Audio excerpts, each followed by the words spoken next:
नमस्कार, मी doctor Advait Gore, medical oncologist, Zen multi speciality hospital, Mumbai.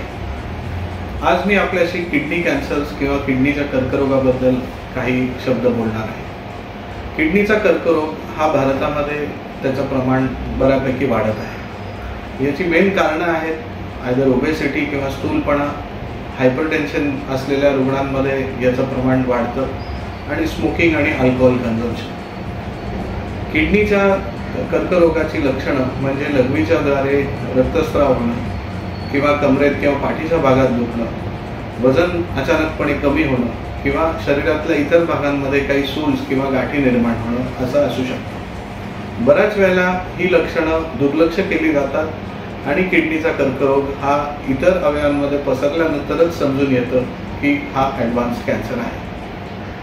किडनीच्या कर्करोगाकरता काही स्क्रीनिंग टेस्ट आहेत जे रेग्युलर हेल्थ चेकअपद्वारे आपल्याला चेकमध्ये ठेवता येतील। एक सिंपल सोनोग्राफी वर्षातनं एकदा करणं किंवा हेल्थ चेकअपच्या मार्गातनं किडनीचं स्क्रीनिंग करणं आयदर सोनोग्राफीद्वारे किंवा CT स्कॅनद्वारे हे गरजेचं असतं। सिम्पटम्स आढळल्यास आपण आपल्या डॉक्टरांच्या संपर्कात येणं हे खूप महत्त्वाचं आहे। जेव्हा किडनीच्या कर्करोगाचं निदान होतं त्यावेळेला अर्ली स्टेजेसमध्ये सर्जरी ही त्याची ट्रीटमेंट असते, पण ॲडव्हान्स कॅन्सर्सच्या मध्ये या किडनीच्या कर्करोगाकरता टार्गेटेड ट्रीटमेंट जी गोळीच्या रूपामध्ये किंवा इम्युनोथेरपी जे इंजेक्शनच्या माध्यमातून देणं हे त्याची पूर्ण ट्रीटमेंट करू शकते। इम्युनोथेरपीनी तर काही किडनीचं कर्करोग पूर्णपणे कंट्रोलमध्ये येतात आणि काही पेशंट्स करता आपण इम्युनोथेरपी 2 वर्षाच्या ट्रीटमेंट अंतराने बंदसुद्धा करू शकतो आणि त्यांचा आजार पुढे कंट्रोलमध्ये राहतो। सतर्क राहणं हे महत्त्वाची गरज आहे आजच्या तारखेला,